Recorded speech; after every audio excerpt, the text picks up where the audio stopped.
Hello everyone, welcome to the 22nd tutorial in our Pandas course. This is actually the last lesson we're going to be covering. The next section will just be kind of a brief course summary. So here we're going to go over how to read CSVs with Pandas, which is one of the most common operations that Pandas is going to be used for. So we'll start by learning how to import CSVs and other files for that matter into Google Colab. Then we'll learn how to read the CSV. And then we'll learn how to format the CSV when we're reading it by customizing the Pandas read CSV function. So let's head on over to Google Colab first. Alright, so before we actually write any code, we should have access to a file. This is something I've included in your source code that is just a CSV file. Okay, it is really basic. Okay, if you open up, this is actually what it looks like. You know what? I think I can just open up with Atom or something. I guess numbers, but it's super simple. Oh, we're not going to worry about this. Okay, never mind. Okay, there we go. So this is what it looks like. We've got three columns here, column 1, 2, and 3. Okay, and we've just got some random numbers 1, 2, 3, 4, 5, 6, 7, 8, 9, 10, 11, 12, 13, 14, and 15. So we've got 5 rows.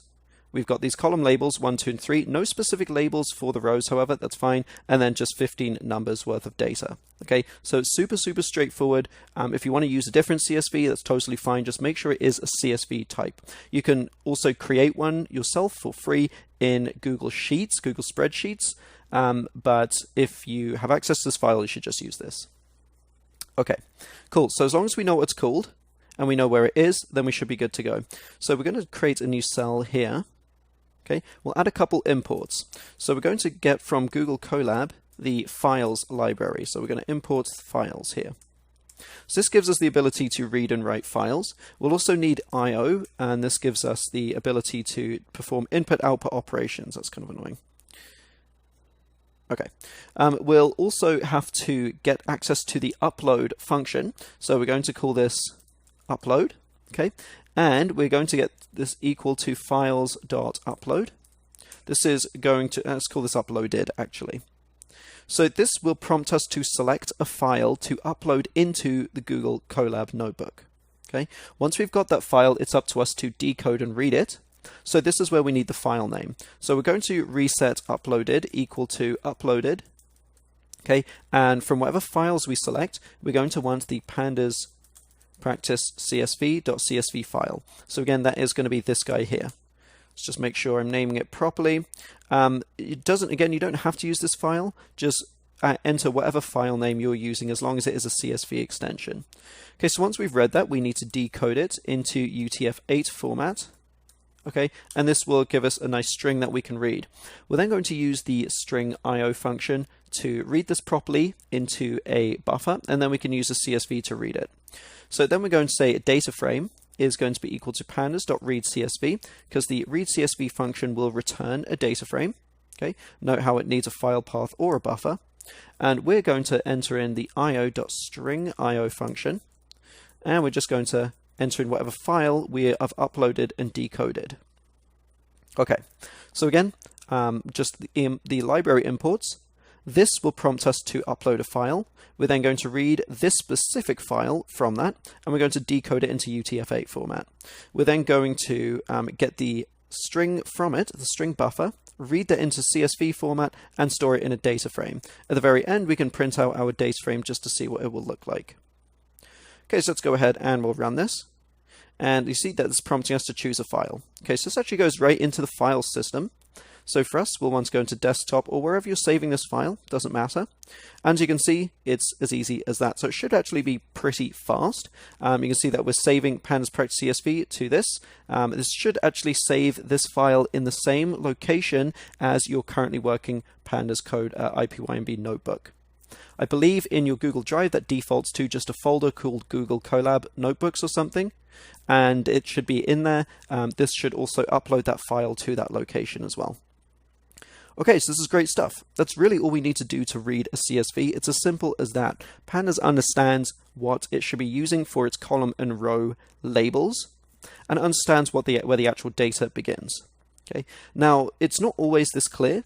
That particular CSV was nicely formatted for easy read. So sometimes we'll need to specify which specific rows or columns we're going to be using for the labels, as well as other things. So, you know what, I'll demonstrate a couple of them, but not many of them will apply to us. I'll kind of go over each of the parameters and we'll talk about what we'll bring to the table. So we'll do read CSV. Okay, we'll open it up and now we can explore these parameters. Now there are a ton, so we're not going to go over all of them. We'll just kind of explore the more commonly used ones. So the first is going to be a file path or buffer. This is just going to be whatever our data is that we're trying to read. If you are in the same location, typically on your file system, as your CSV sheet that you're trying to read, you can usually just pass in the file path and it will read it that way. The separator, you can see, is a default of a comma. Okay, that's great for CSVs because that stands for comma separated values. That means each of the values is separated by a comma. That's really the main way that this read CSV function knows to pick out the data, knows exactly where it is. However, that's not always the case. Sometimes there is a different separator, such as a period, sometimes it's a slash, sometimes it's just a space. Okay, so we can enter in a different value for the separator if we're not dealing with commas. So in our case, you know what, we'll add that in a bit later. Okay, the header is going to be the next one. This is a default set to infer. That means it will basically, I think by default, it usually picks out the first row of the data and uses that as the header labels. However, sometimes that's not always what we want. Sometimes the data actually starts on the first row of the CSV, so we want to enter in our labels explicitly. For that, we'll actually just specify the row that we want for this header. So this will actually contain the index of the row that we want. So let's say for whatever reason, our header labels are all the way down in row 10. Okay, then we would put row 10 and it would know to use the values it finds there for our header labels. If there are no header labels anywhere in the CSV, then it's up to us to assign those labels, or just say that, and then we need to basically specify that there is no header in this here. Okay, the next one will be the names. Okay, so this is a way to enter some column names if there is no header here. Then we can just explicitly assign the column names there. The index column is going to be the column or the name, the row of names to use as our indexes into the row labels. Again, that's not always something that's applied. In our case, we actually saw that there was none. So it defaults to say none, because unless our CSV explicitly has labels for the rows, typically we just label them by positional indexing. That's exactly the case with us. Now, not always the case. Often, for example, if you're reading data that is time specific, like weather data, or if you're reading like stock data, that usually comes with a date time attached to each row of data. In that case, you'll definitely want to specify that you want a specific column, so maybe column 0, to be your row labels. Okay, next up we are going to skip down to skip rows here. Okay, so skip rows is going to take in a list of the indexes that we might want to skip.